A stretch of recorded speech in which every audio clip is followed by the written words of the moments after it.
लगा था कि तुम वो तुम्हारी स्टेप मॉम मेरी मॉम से बोली थी कि तुम किसी और लड़के के साथ चली गई हो। वो बोल रही थी कि तुम किसी और से लव करती थी, लेकिन मैं बिलीव नहीं कर पा रहा था और इसी वजह से मुझे मिसअंडरस्टैंडिंग हुई थी। मुझे लगा कि शायद वही लड़का है। सच्ची जी कि हाँ, और मैं अपनी मॉम से लड़ता था कि आपने तेरे को रोका क्यों नहीं। इतनी सारी बातें थी तुम्हारे दिमाग में और मेरे दिमाग में। हमारा रिश्ता बिल्कुल टूटते टूटते समझो बचाए जेके। अगर सच में वैसा हो जाता तो कभी नहीं थी। कल सब कुछ होने के बाद हम मिले क्यों? क्योंकि हम दोनों का मिलना क्लास में था, हमारा मिलना लिखा था। तो कोई भी हमें अलग नहीं कर पाया होता। इतना सब कुछ होने के बाद भी तो मिल गए ना।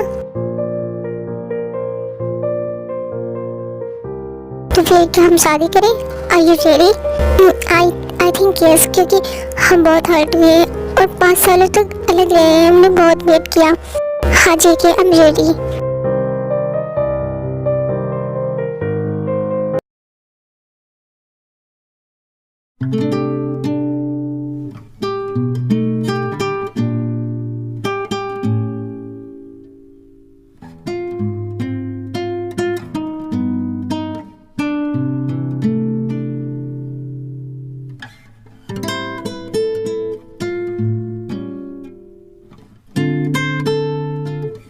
सुगा यार, तू तो आराम से शादी कर रहा है और मुझे तो शादी करने के लिए पिरामिड बनना होगा। फिर तो मैं अपने धन्नों को लाऊंगा ना। वेट कर ले, हो जाएगा सब। जॉब दिलाते फर्स्ट नाइट के टिप्स दे दूंगा तुम्हें फ्री में। सारा जॉब मिल जाएगी तुझे मिली यार। फिर तो इसके अगले दिन ही मेरी शादी।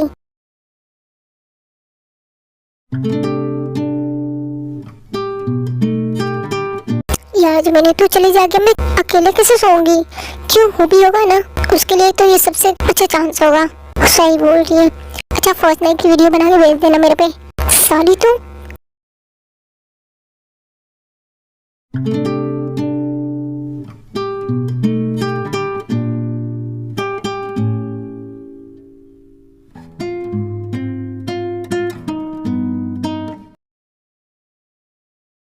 देखो जिन जगह ने जो भी सब अभी तेरे बारे में बताया है, अगर अभी भी तुम वो सब सोच के यकीन नहीं कर पा रही हो तो एक्सेप्ट नहीं करोगी उसे, तो फिर मैं भी तुमसे बात नहीं करूंगा। क्योंकि जो भी कुछ हुआ उसमें तेरी 1% भी गलती नहीं है। इनफैक्ट मुझे हम पर गुस्सा आ रहा है कि कैसे हम यकीन किए उसकी स्टेप मॉम की बातों पर। और वो बेचारी थी क्या कुछ नहीं सही अकेले, और हम उसकी हेल्प नहीं किए बल्कि उसे हेट किए। नहीं यार, मैं उसे एक्सेप्ट करूंगी। मुझे नहीं पता था कि ते इतना सब कुछ अकेले सही है। मुझे तेरे से बात करनी होगी, मुझे उसे सॉरी बोलना होगा।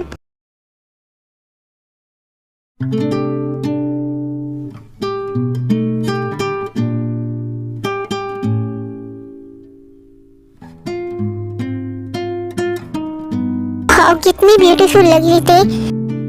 क्या क्या तुम मुझे माफ करोगी? आई नो मैं तुम्हें पसंद नहीं करती थी, बट मैं एक माँ हूँ ना। तुम्हें पता है पूरे 4 सालों में जेके एक भी दिन ऐसा नहीं था कि जिसमें वो एक स्वीट स्माइल किया हो, सिर्फ सैड कोड। और मुझे लगा था कि सब तुम्हारी गलती है।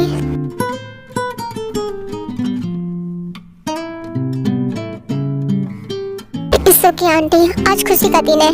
आपको रोने नहीं बल्कि हंसना चाहिए। आई नो ये सब मिसअंडरस्टैंडिंग की वजह से हुआ है, मेरी स्टेप मॉम की वजह से हुआ है, वरना आप लोग मुझे अपनी डॉटर की तरह समझते थे। हम सब भूल के एक हैप्पी ब्यूटीफुल रिलेशन की शुरुआत करते हैं। Thank you so much they, तुम बिल्कुल पहले की तरह अभी भी हो, उतनी ही इनोसेंट हो। और अब से तुम अंकल आंटी नहीं बल्कि मॉम डैड बोलोगी। रो मत, मेरे को खराब हो जाएगा। अच्छा चलो, वरना जेके वेट कर रहा होगा, सोचेगा मेरी लड़ने भाग गई क्या।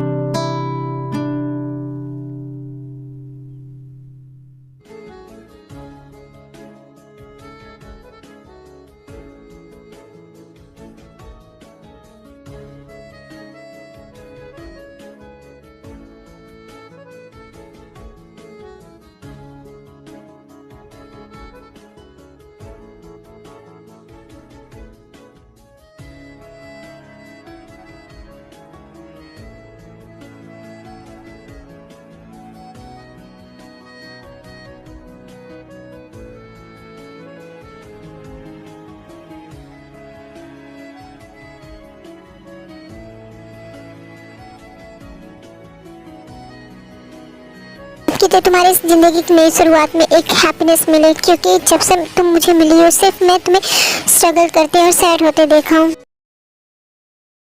आनंद तुम भाग्य को संभालो, मैं जेके का रूम डेकोरेट करके आती हूँ। ओके। और जियोन को फिर हम अपने पास ही रख लेंगे, क्योंकि आज उन लोगों का स्पेशल नाइट है। हाँ वही मैं सोच रहा था। अच्छा आप जल्दी जाओ। हाँ कांग्रेचुलेसन मॉम डैड, और आप सभी का बहुत थैंक यू जो आप लोग मेरे मॉम डैड की शादी में आए।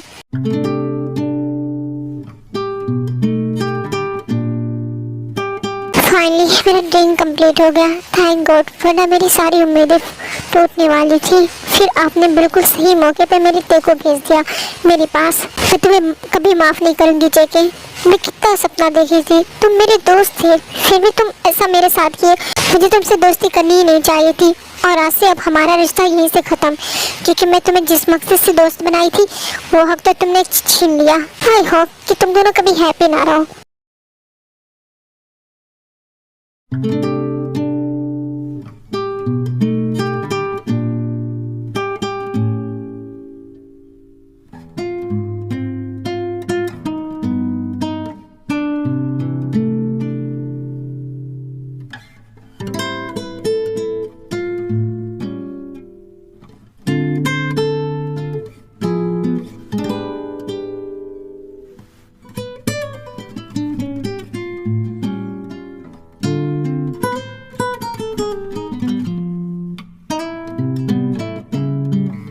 सुगा तुम जमीनी का ख्याल रखना, और अब ये तुम्हारी हुई है और जिम्मेदारी भी तुम्हारी, तो बेटर होगा कि तुम इसका अच्छे से ध्यान रखो।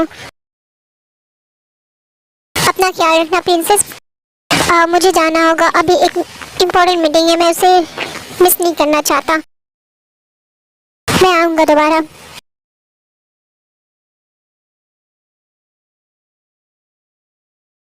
उन्हें जाने दो, मैं तो यही रहूँगी जमीनी के साथ। क्यों Suga? Of course aunty. Suga तुमने रोका है ना? शायद। Thank you Suga, don't worry. अब से तुम पता नहीं किस चीज़ों पे थैंक्स बोलोगी, क्योंकि मैं गुड हस्बैंड बनने की कोशिश कर रहा हूँ अभी से।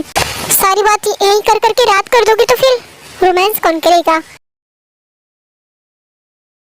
जा सुगा, तेरा ही तो मजा है। मैं तो जा किसी कोने में जाके खड़ा होकर रोऊंगा।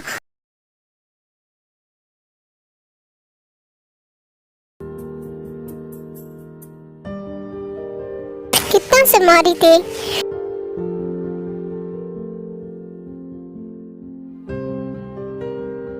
बहुत बहुत बहुत ब्यूटीफुल लग रही।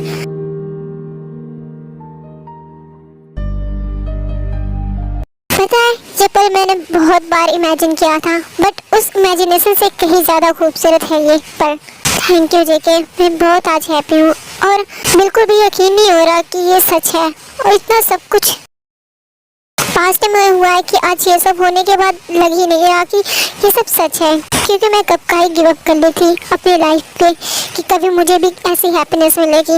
ऐसा लग रहा था कि तुम गए तो सारी खुशियाँ अपने साथ लेके गए, और देखो आज मुझे फिर से मिले तो तुम ऐसा लग रहा है कि मेरी ज़िंदगी में सारी खुशियाँ वापस आ गई। ये बताओ मैं तुम्हें क्या गिफ्ट दूँ? कुछ भी नहीं, बस तुम मेरे साथ रहो, हम दोनों हैप्पी रहे, यही चाहिए, और तुम मुझे प्यार करते रहो। अच्छा ये लॉकेट।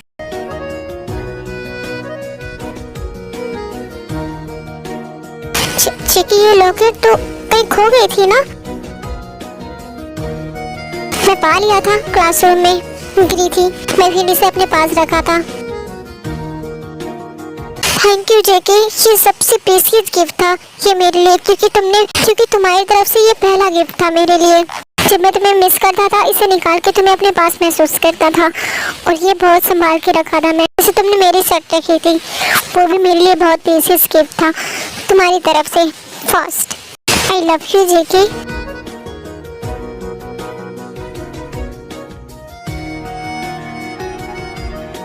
अरे वेट करो, क्या बोला तुम अभी अनकंफर्टेबल हो? नहीं जेके, बिल्कुल नहीं। मैं चाहती हूँ हम एक हो जाए, जो भी हमारे बीच स्टोरी है वो सब खत्म हो जाए और हम एक हो जाए। Are you sure? 100%। I love you so much.